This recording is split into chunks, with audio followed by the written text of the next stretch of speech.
Hello and welcome to Prairie Stories. Today begins our reading of Einstein's Dreams by Alan Lightman. This is a more mature book, so if you're under the age of 14, this might not be for you, and this is just my age recommendation. Be forgiving towards me because there are several German words in this book and I have no idea how to pronounce them correctly, so I'm going to give it my best shot.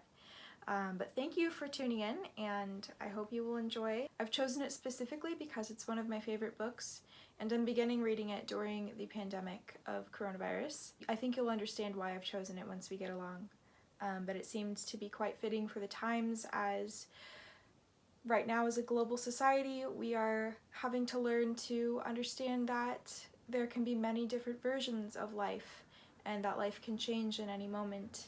And we're also having to reevaluate our understanding of time and how we live within it and what it means to us. I'm going to begin by reading the prologue and the first entry. In some distant arcade, a clock tower calls out 6 times and then stops. The young man slumps at his desk. He has come to the office at dawn after another upheaval. His hair is uncombed, and his trousers are too big. In his hands he holds 20 crumpled pages, his new theory of time, which he will mail today to the German Journal of Physics. Tiny sounds from the city drift through the room. A milk bottle clinks on a stone. An awning is cranked in a shop on Marktgasse. A vegetable cart moves slowly through a street. A man and woman talk in hushed tones in an apartment nearby. In the dim light that seeps through the room, the desks appear shadowy and soft, like large sleeping animals.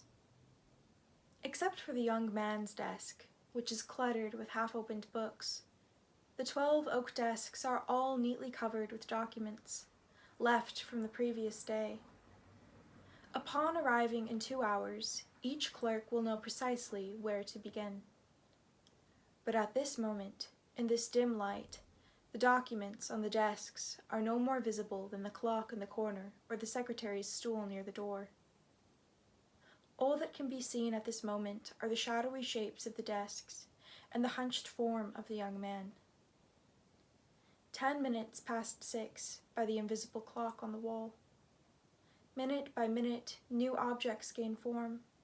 Here, a brass wastebasket appears. There, a calendar on a wall. Here, a family photograph, a box of paper clips, an inkwell, a pen. There, a typewriter, a jacket folded on a chair. In time, the ubiquitous bookshelves emerge from the night mist that hangs on the walls. The bookshelves hold notebooks of patents. One patent concerns a new drilling gear with teeth curved in a pattern to minimize friction. Another proposes an electrical transformer that holds constant voltage when the power supply varies.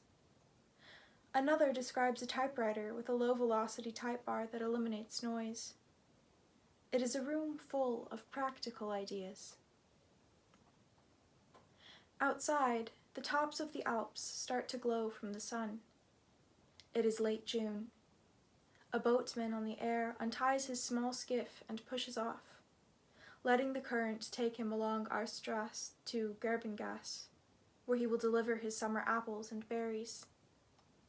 The baker arrives at his store in Marktgasse, fires his coal oven, begins mixing flour and yeast. 2 lovers embrace on the Neidig Bridge, gaze wistfully into the river below. A man stands on his balcony in Schieflaub, studies the pink sky. A woman who cannot sleep walks slowly down Kramgasse, peering into each dark arcade, reading the posters in half-light. In the long, narrow office on Speichergasse, the room full of practical ideas, the young patent clerk still sprawls in his chair, head down on his desk. For the past several months, since the middle of April, he has dreamed many dreams about time. His dreams have taken hold of his research.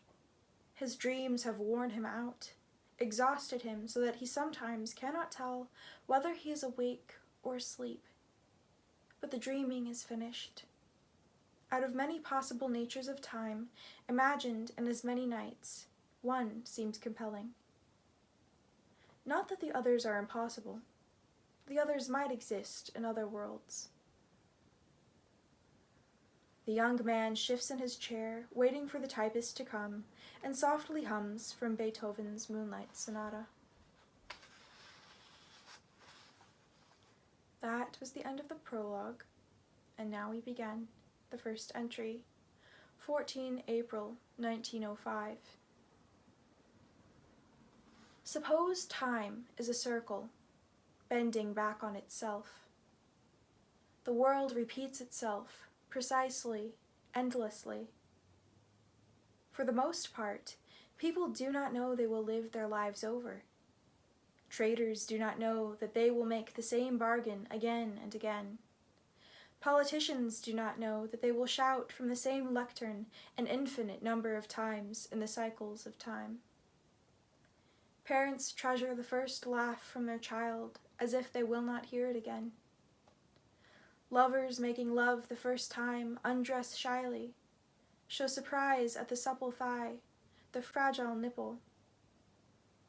How would they know that each secret glimpse, each touch, will be repeated again and again and again, exactly as before? On Marktgasse, it is the same.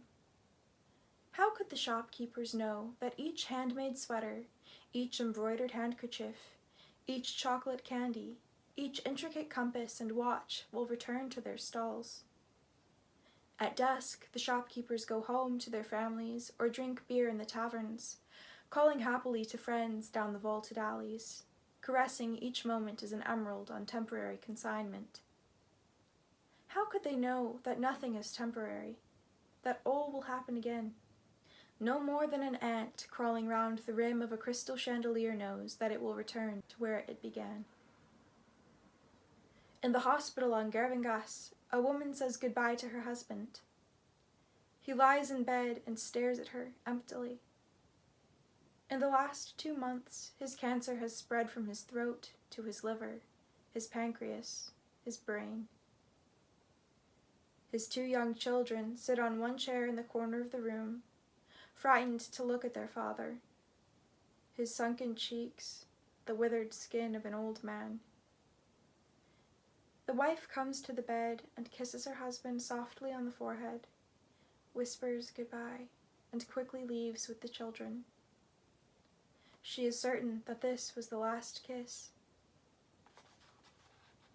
How could she know that time will begin again, that she will be born again, will study at the gymnasium again, will show her paintings at the gallery in Zurich, will again meet her husband in the small library in Freiburg, will again go sailing with him in Thun Lake on a warm day in July, will give birth again, that her husband will again work for 8 years at the pharmaceutical and come home one evening with a lump in his throat, will again throw up and get weak and end up in this hospital, this room, this bed, this moment. How could she know? In the world in which time is a circle, every handshake, every kiss, every birth, every word will be repeated precisely. So too, every moment that 2 friends stop becoming friends, every time that a family is broken because of money, every vicious remark in an argument between spouses, every opportunity denied because of a superior's jealousy, every promise not kept. And just as all things will be repeated in the future, all things now happening happened 1,000,000 times before. Some few people in every town, in their dreams, are vaguely aware that all has occurred in the past. These are the people with unhappy lives, and they sense that their misjudgments and wrong deeds and bad luck have all taken place in the previous loop of time. In the dead of night, these cursed citizens wrestle with their bedsheets, unable to rest, stricken with the knowledge that they cannot change a single action, a single gesture. Their mistakes will be repeated precisely in this life as in the life before. And it is these double unfortunates who give the only sign that time is a circle. For in each town, late at night, the vacant streets and balconies fill up with their moans.